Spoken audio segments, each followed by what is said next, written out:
Hi, this is Nat Dancam Studios, and I'm the director, Natalie Krimus. I'm actor and editor Daniel. And this will be our commentary on our actual cut of the movie, the one that we decided to present. This is following up on our critique of what we attained on the original director's cut, and this is more or less how it all turned out and what we were pleased with and not so pleased with in regards to this particular cut. And okay. Let's play. Play it. And I personally find this title a lot better for our studios. It actually is pretty legible, and it looks pretty cool. It's got that horror vibe to it. Not sure about that establishing shot, though. I quite like it. It's a dark, creepy opening. I do like the garden scene. I think that's one of the things that we decided to keep in, because the shot was originally quite tilted.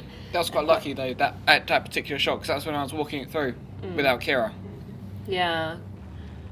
Again, I do like that cheat. The transition worked pretty well. I do like these actual title sequences as well. Yeah. You know, with the Because they go back to the static kind of theme. Yeah, and they go originally with the whole feel of the film.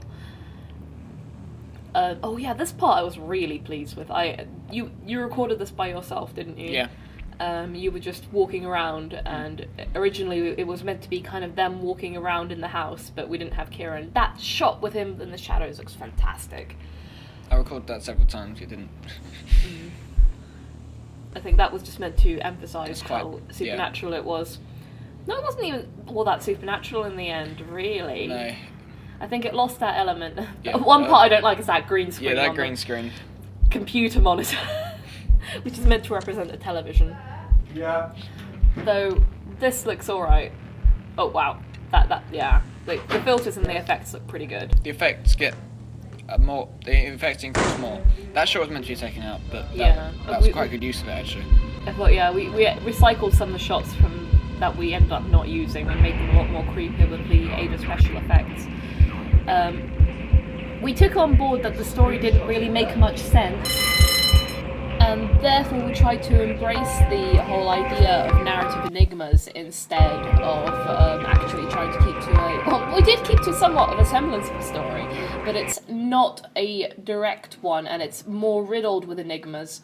And we were originally meant to kind of reshoot that last part. We never got the time to do so, but you could clearly see that the green screening wasn't that great on it. I think my stock image of a brain looks pretty good. It did the job. Speaking of stock things, we used stock music for the entirety of it, which means that we don't need to pay any royalties or contact the original publishers of the music, which I think that made it is a lot easier. it's a lot more convenient, and it means that a lot of mainstream movies, whilst they do have soundtracks that they get people to actually play for them, a lot of the ones published by Sony and by the big three typically make their own music because they all own their own movie recording studios horizontally and vertically, meaning that they're quite integrated in the market, and henceforth they don't actually have to pay the royalties to anyone, making more of a profit.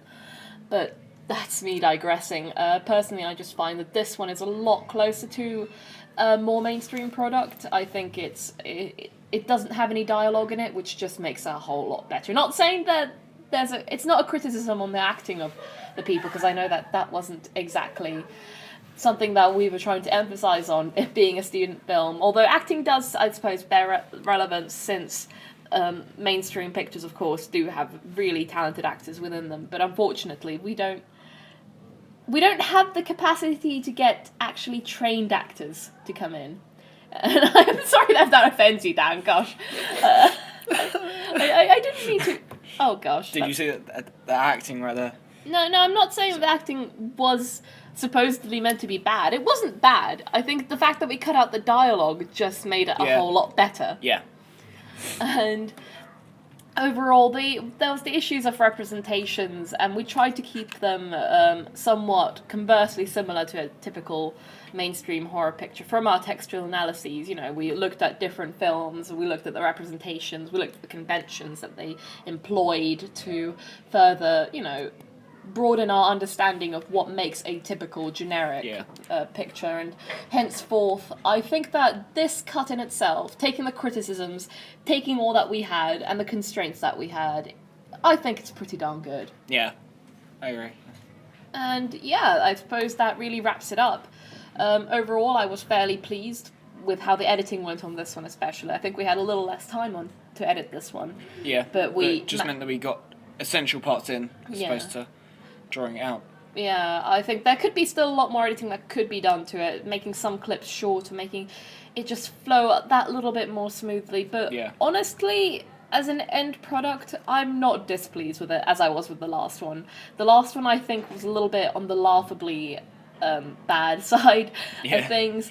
But I think that looking at how that failed, we've managed to look and invert that to make it succeed in this particular production. So this was the end-all product of Nat Dankam Studios, and I hope that you've enjoyed watching our film.